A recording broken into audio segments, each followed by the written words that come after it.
Хоёр дахь зочин маань санхүү эдийн засгийн их сургуулийн бүрэлдэхүүн боловсролын сургуулийн боловсролын судалгаа арга зүйн тэнхимийн эрхлэгч доктор дэд профессор Ичин Нороо ирсэн байна. Тэгээд таныг студид орж байна.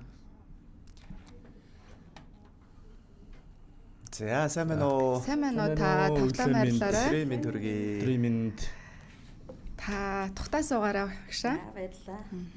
Санхүү эдийн засгийн их сургуулийн бүрэлдэхүүн боловсролын сургуулийн боловсролын судалгаа арга зүйн тэнхимийн эрхлэгч доктор дэд профессор Ичин Нороо хүрэлцэн ирсэн байна. Та ч хөвчөө зөвгөө тохируулаа зүгээрээ. Тэгээд микрофоноо баг зэрэг татаад суучих болно. За баярлалаа та бүхэнд. Өдрийн мэнд хүргэе. Баярлалаа. За багшаа. Таны ажил амьдрал нь сайхан одоо хичээлийн жил дуусч байна. Санаа ачнаас өөрийгөө хуваалцаж. За ажил амьдрал сайхан байна. Энэ хичээлийн жил маш хурдан өнгөрлөө. Нэг мэтгэл хаврууллаа. Одоо оюутнуудын төгсөлд одоо мэргэжлийн шалгалтууд гэдэг одоо маш олон ажил дараалаад бид бүхэн нэлээд завг ажиллаж байна. За тэгээд бас багшийн мэрэгжил бол өөрөө их сайхан мэрэгжлээ тий ирээдүй бүтээдэг бас олон шавнартай шавнарыг хараад бас маш гоё урам авдаг байх. За тэгээд өнөөдрийн бас нийгэмд бас багшийн үүрэг хэрхэн ер нь өөрчлөгдөж байна. Таны хувьд бас энэ олон жилийн турш бас туршлагын хувьд бас ер нь яаж харж байна? За багшийн мэргэжил маань өөрөө их хосгоо мэргэжил тийм ээ дэлхийн одоо өнөөдрийг хүртэл шилдэг мэргэжил байсаар л байна. Маш эртний мэргэжил. Тэгэхээр өдөө хүртэл хөгжиж ирэхдээ одоо үүрэг нь асар их өөрчлөгдөж байна. Тэгэхээр энэ маань маш олон хүчин зүйлтэй холбоотой л да. Яг одоо өнөөдрийн төвшөнд ямар үүрэгтэй байна гэхээр одоо нөгөө хичээл заагаад л одоо мэдлэг олгоно, мэдлэг эзэмшүүлнэ гэдэг нэг юм үүрэг байсан шүү дээ. Тэгэхээр энэ үүрэг бол үндсэндээ баг үг болж байна. Одоо тэгэхээр яаж яах гэхээр бид нар хүүхдийг яаж насан туршдаа суралцах тэр арга барилтай хүн болгох вэ? Яаж одоо нийгмийнхаа донд зохицон амьдрах вэ? Хүнийхээ хувьд ямар хүн байх вэ? Яаж харилцах вэ гэдэг ялангуяа одоо энэ 21-р зууны суралцагч эзэмших чадварууд гэж байна шүү дээ. Тэгэхээр энэ чадварын хүрээ маань өөрчлөгдсөн учраас үүрэг маань яхараагүй дагаад өөрчлөгдөж байгаа. Тэгээд бид одоо тэдний бүтээл сэтгэлгээтэй байх, шүмжил сэтгэлгээтэй байх. За ер нь тодорхой одоо хүүхэд болгоны өмнө бол асуудал байгаа шүү дээ. Тэр асуудлаа хүүхэд өөрөө шийдвэрлэж чадах тэр шийдлийг олох тийм сэтгэлгээний чадвартай байхад нь дэмжлэг үзүүлнэ. Ерөөсөө туслана. Тэгвэл ихэвчлэн бид нар одоо нөгөө мэдээлэл дээр л анхаарал тавьдаг байсан бол одоо бол тийм биш. Бид нар нөгөө сэтгэл зүйн хувьд нь ямар дэмжлэг үзүүлэх вэ? Хүүхэд тайван байдлаар айдсгүйгээр яаж одоо суралцах вэ гэдэг дээр илүү их дэмжлэг шаардлагатай. Тэгэхээр өнөөдөр ямар хүүхдүүд төрж байгаа та нар маань мэдчихэж байгаа шүү дээ. Одоо 2026 оны 1 сараас эхлээд бета хүүхдүүд гэдэг өөр мөц хүүхдүүд мэдлэлээ. Тэгэхээр эдгээр хүүхдүүд маань өшөө илүү одоо багшаас маш их мэдрэмж шаардж байна. Ер нь багшийн мэргэжилч өөрөө одоо энгийн хүнээс 25 дахин илүү мэдрэмжтэй байхыг шаарддаг ийм онцгой мэргэжилтэй. Тэгэхээр ийм үүрэгтэйгээр л одоо бид багшийг бэлдэх шаардлага байна нэтэр. Та анх яагаад энэ мэрэгчлийг сонгож байв те? Хуучин бас цагаад дурсаад эргээд нэг харуул нэг сайхан хууч өрөөл. За их сайхан асуулт байна. Тэгэхээр яхаг одоо хүүхэд нас руу эргэж ин та би 5 настай уншиж сурсан байдгийн. За тэгээд аав маань яг суманд нэг юу хийдгийг одоо тоо бүртгэгч гэдэг нэг ажил хийдэг байхгүй юу? Тийм ажил хийдэг. Тэгээд өөрөө ягаад ч юм нөгөө ээж маань бичиг үсэггүй тийм хүн байсан. Тэгээд ээжтэй нөгөө өсөг заасараад өөр уншаа сурцсан. Тэгээд тэр үед чинь нөгөө нэг гэрийн одоо бичиг үсэхгүй эмэгтэйчүүдийг бүр ингээ хуулан бичлэг хийлгэж бичиг үсэг сургадаг ийм сонио юм байл шүү дээ. Тий, тэгэхээр 70 зам их үе. Тэгээд тэр үед чинь тэгээ би уншаа сурцсан байдгийг. Тэгээ ном уншихыг сонирхолтой хүүхдийг 5 настай хүүхдийг номын санд оруулахгүй. Тэгэхээр аав маань надад дандаа ном авч өгдөг байсан. Тэгээд 1 мужгар 7 хожгор 1 мужгар за хонцоо энэ төр гэдэг нэг хөөрхөн номнууд надад бүр ингээд өөрийнхөө карт нэгээд авч өгдөг байсан. Хожим би сумандаа очиод ингээд архиваас карт аваад харсан чинь үнэхээр сонирхолтой байсан. Маш их ном байсан байдаг. Тэгээд ном уншиж байгаа хүүхдээ сургуульд ороод ирэхээр одоо багшид их сонин санагдсан байгаа байхгүй манай багш одоо 82 та сайхан багш одоо хүртэл нэгдүгээр ангийн багш баг нуур сайхан амьдарч байна. Тэгээ багш маань намайг уншаад сурсан мэдж байгаа юм чинь. За ингээ манай ангид нэг жижигхэн багш орж ирсэн ингээд. Тэгээд багштайгаа хоёулаа ерөөсөө ингээд хүүхдээ уншиж сурах тэр ажилд ястаа сайн орсон да. Тэгээд нөгөө багшигаа дуурайгаа заримдаа жоох одоо жоох ичдэг ш ангийнхаа уулзахаар нэг гартаа нэг жижиг юм шууган барьчихсан унших болохоор гардаг жоохон тань ш. Тиймэрхүү тэр тухайн багшийн дүр төрх ямар байсан сонирхол байсан шүү дээ. Та нар сандарч байгаа зү нэг том заадаг модтай энэ төр курс гэдэг юу гэдэг үлээ? Укаска өртөө бариад байсан. Тэгэхээр таны хувьд бол ерөөсөө сургуульд орсон, сургуулийн босго алгасан тэр үеэс жижигхэн багш болсон юм байна шүү дээ. Тэгээд ерөөсөө багш болох тэр хүсэл эрмэлзэл бол үнэхээр одоо намайг бол насан туршид нөтөлсөн. Тэгээ мэрэгжил маань сэтгэл судлал тэгээ сургууль хүмүүжлэх ухааны багш. Бас гоё хосолсон. Тэр нь аль алины л одоо авч явахгүй бол угаасаа энэ хоёр өөр шинжлэх ухаан л да. Гэхдээ маш их уялдаа холбоотой. Тэгээ аль алинд илүү мэрэгсэн байхгүй бол нэг нь нөгөөгөө ингэж дэмжиж тэр тухайн асуудлыг шийдвэрлэхэд гарц гаргалгааг одоо гаргахад бас их төвөгтэй болчихдог л та. Тэгэхээр аль алины л судлах хэрэгтэй багш. Маш гоё одоо түүхээсээ хуваалцсан танд их баярлалаа. За санхүү эдийн засгийн их сургуулийн боловсролын сургууль. За тэр дундаа багш мэрэгжилтэн бэлтгэхдээ ямар онцлог давуу талуудыг ашиглаж байна. За мэдээж бид мэдж байгаа санхүү эдийн засгийн их сургууль бол бүрэлдэхүүн баг нь бол их цуцаантай, боловсон хүчний хувьд бол гайхалтай хамт олон байдаг. Тэгвэл яг энэ боловсролын сургуулийн багш бэлтгэхдээ одоо ямар онцлог давуу талтай байдгийг нь та илүү дэлгүү танилцуулбал тийм ээ. За тэгэхээр манай сургууль одоо боловсролын сургууль дээр багш бэлдэж байна. Багш бэлтгэхэд угаасаа манай сургуулийн одоо алсын хараа бол энтерпренер дижитал сургууль болох гэсэн юм да алсын хараа та. Тэгэхээр энэ зорилгоо бид хэрэгжүүлэхийн тулд одоо багш болгон, суралцагч болгон ингэж хамтарч ажиллаж байна л да. Тэгэхээр бидний одоо нэг онцлог бол хөтөлбөртэй байгаа юм. Энтерпренер багш яаж бэлдэх вэ гэдэг. Тэгэхээр одоо хөтөлбөрөөр нэлээд юм интерактив шинжтэй одоо орчин үеийн олон улсын чиглэл, олон улсын одоо үзэл баримтлал барамжааллыг нэлээд их судлах шаардлагатай бид бол хөтөлбөрөө их шинжилж байна. Саяхан бид нэг хөтөлбөрөө магадлал итгэмжлүүлээ 5 жилээр сургуулийн өмнөх боловсролын хөтөлбөрөө. Тэгээ одоо манай одоо магадлал итгэмжлэгтнэ гэдэг маань одоо манай суралцагчид маш том боломж нэгж байгаа шүү дээ. Төрийн тэтгэлийг хүртэх боломжтой болчихж байгаа юм.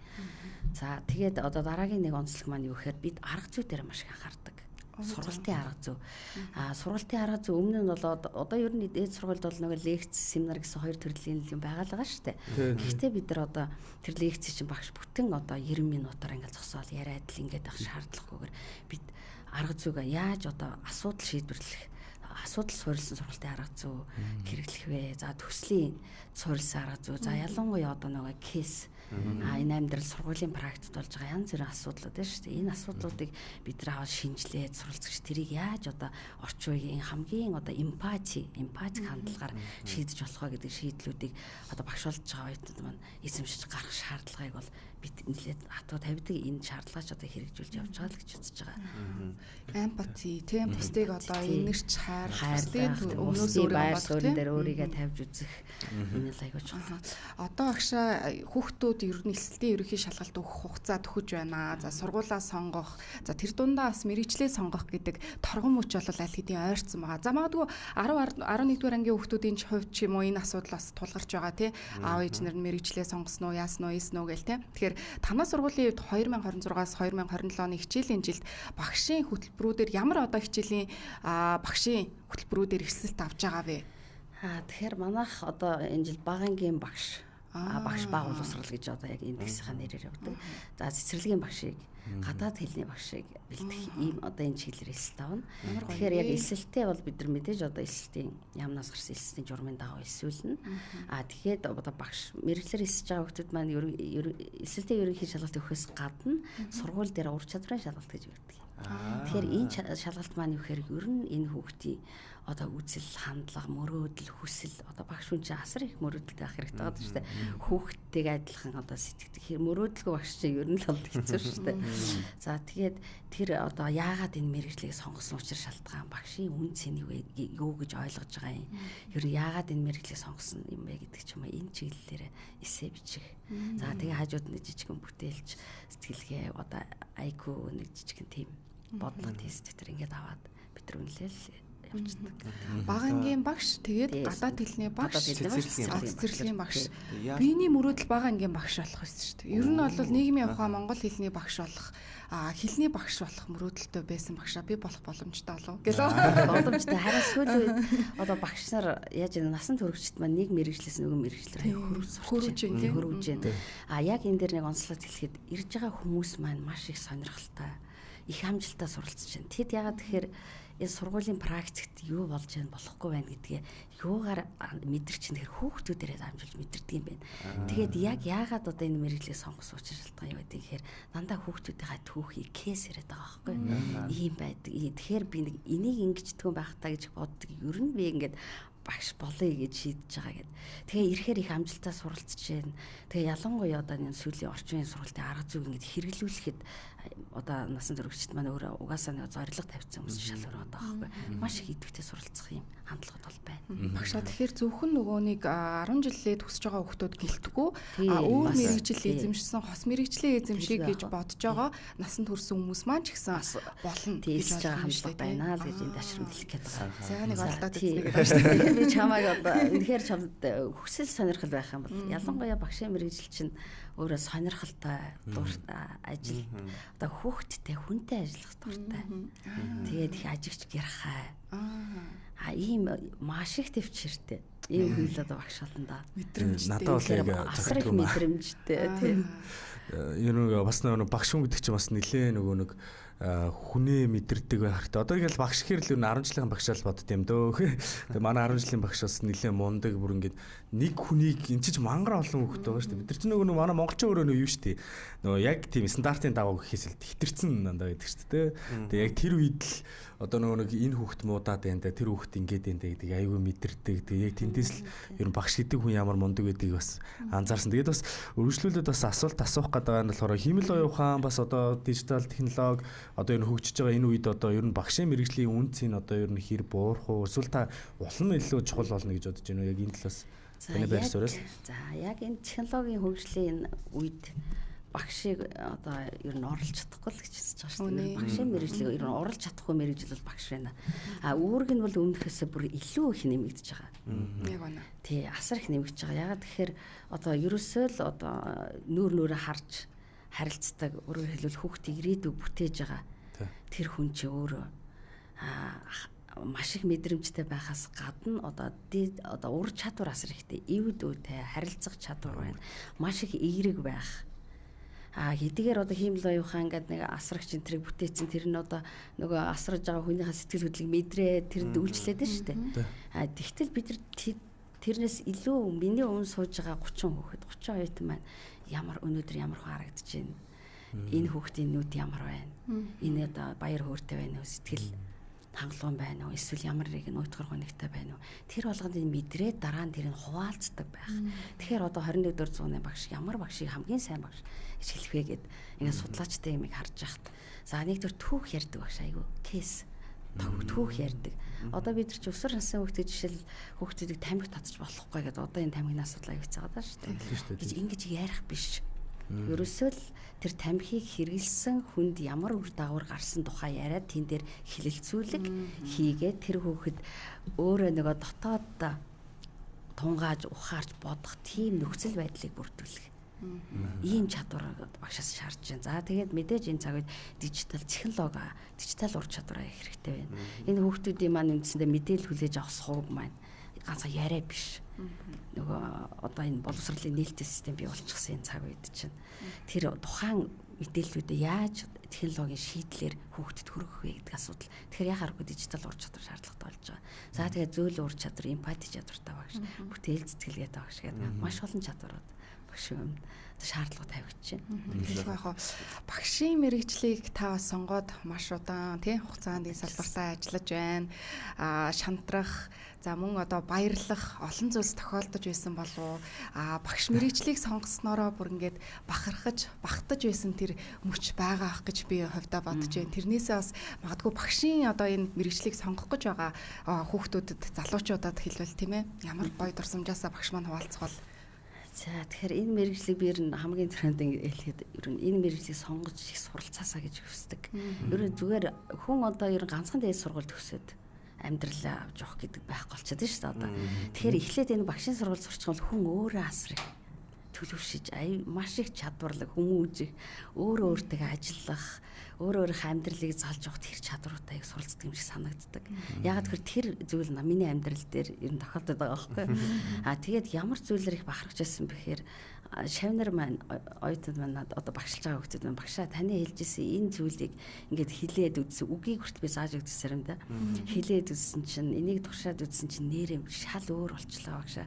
Би маш их сэтгэл хангалуун байна. Одоо манай 3 дугаар анги намайг ингээд дууга би заримдаа бити ингээд хүүхдэд давж дуурах гэд орилоо дээ. Заримдаа чимээгүй бол шивнээд үз. Хүүхдүүд чинь ингээд анзаараад чи тэгжил хүүхдийн мэдрэмжийг одоо зална гэд. Тэгээд тэрийг хийж үзсэн маа ингээд шивнээд ингэсэн чи хүүхдүүд эхлээд багш юм яриад энэ багшийн хам хөдөлт энэ гэдэг. Тэгээд ярьсаар аваад бүгдээрээ нэгэнд шаардлага тавьсараа чимээг болчдөг гэд. Тэгээд тэр хүүхдүүд чинь тэр нөө сэтгэл хөдлөө өдөрт сурах гэдэг бол өнөөдөр аюулч болгоод шүү дээ. Энд сургах их гоё одоо арга замууд их байдаг л да. Тэгэхээр энэ зүйлүүдийг хэрэгжилж үзсэн үед би одоо бас багш мэрэглэр айгу бахархдаг. Би бас хэрэгтэй юм хэлээд өвчжээ тий. Маш гоё мэдрэмж авдаг л да. Баярлалаа багшаа гэж ороод ирдэг хүн шүү дээ. Багшаа одоо ингээд багшийн мэрэгжил бэлтгэж байна гэж энэ санхүү эдийн засгийн сургууль, за гадаад хэл болон багангийн багш, за нөгөөх нь гадаад хэлний багш, цэцэрлэгийн багш гэдэг тийм энэ хэдийгээс хэдийн хугацаанд үргэлжилдэг юм болоо тийм ээ энэ талаарх мэдээллийг өгвөл хүүхдүүд маань бас нөгөө яг багангийн багш болъё эсвэл гадаад хэлний багш болъё за эсвэл одоо цэцэрлэгийн багш болъё гэж бодож байгаа тийм төгсөгчнөр байж магадгүй тэгэхээр хугацааны хувьд за бүртгэлийн хувьд цаашлаад нөгөө бакалаврын хөтөлбөрийн хувьд тийм ямар хөө нэг тийм дотоод нөгөө мэдээллүүдийг нь хүргвэл за манайх үндсэндээ нэг 3.5-аас 4 жил суралцдаг 120-оос дээш кредит цуглуулдаг. За эсэлт маань одоо ингээд эсэлтийн ерөнхий шалгалт өгсөний дараагаар эхэлнэ. Манайх онлайн бүртгэлээ явуулцдаг. Тэгээд одоо эсэлтийн онооны босхийг хангаж байгаа тохиолдолд одоо тухайлбал цэцэрлэгийн багш, багангийн багш хэлж байгаа хүмүүсийн 450-аас 80, 450-аас 80 оноос дээш одоо манай байх юм бол эсэлх боломжтой л да. Ер нь манад яг эсэлтийн оноо маш доогоор байдаг. Гэтэл уг мэрэгжил маань өөрөө өшөө өндөр одоо оноотой хүүхдийг бид бол тэрлүү тэмүүлж байгаа. Ер нь болж өгөл өндөр оноотой тийм хүүхдүүдийг аваад элсүүлэх. Тэгэх юм бол илүү одоо амжилттай сайн багш байх тийм одоо боломжууд бол нэгдэнэ. За тэгээд хүүхдүүд маань элсэж бүртгэлээ явуулчихад бид нар бүртгэсэн тохиолдолд буцаад эргээд хариу хүүхдүүдтэй холбоо бариад тэр бүртгэлээ баталгаажуулаад тэгээд дараагийн шатныхаа одоо үйл ажиллагаанууд хийхэд аянд залгадаад явчихна. Тийм ээ. Тэгээд сараас тийм манай сургууль өөрөө санхүү эдийн засгийн боловсролын сургууль гэсэн одоо фэйсбүүктэй бүгдээрээ одоо хүүхдүүд маань ерөөсөө онлайнаар л мэдээлэл авчих шүү дээ. Яг сургууль дээр саяхан бидний нээлт таалганы өдрөл хийсэн хүүхдүүд харин санаандгүй маш их ирсэн шүү дээ бид нар тий хийсэн их амжилттай болсон. Тэгэл 6 сарын 13-аас танаа санхүү эдийн засгийн сургуулиуд нээлт таалганы өдөртэй юм билээ. Тэнд очиод манад ирээрээ. Тест тавиулж байгаа гэсэн шүү сурагчдаа. Өөрийнхөө одоо ямар зан чанартай, ямар мэрэгжил тохирох тий тэр тестийг бас тавиулаад мэрэгчлээ сонгох боломжтой гэсэн зүйлийг бас санхүү эдийн засгийн сургуулийн бас зочин ярьж байсан. За тэгээ өнөөдөр цаг цав гарган ирсэн танд их баярлалаа. Тэгээ цаашдаа ирээдүйн ажил амьдрал эрүүл мэнд бүх зүйлд нь өндрөөс өндөр амжилтыг хүсье, яз жаргалыг хүсье багштай. Баярлалаа. Та бүхэнд маш их баярлалаа нэвтрүүлэгт орж оруулсанд. Та бүхний ажилд одоо амжилт хүсье, амьдралд сайн сайхан хүсье. Сайхан нэвтрүүлэг байдаг шүү. Би ер нь байнга үздэг. За баярлалаа.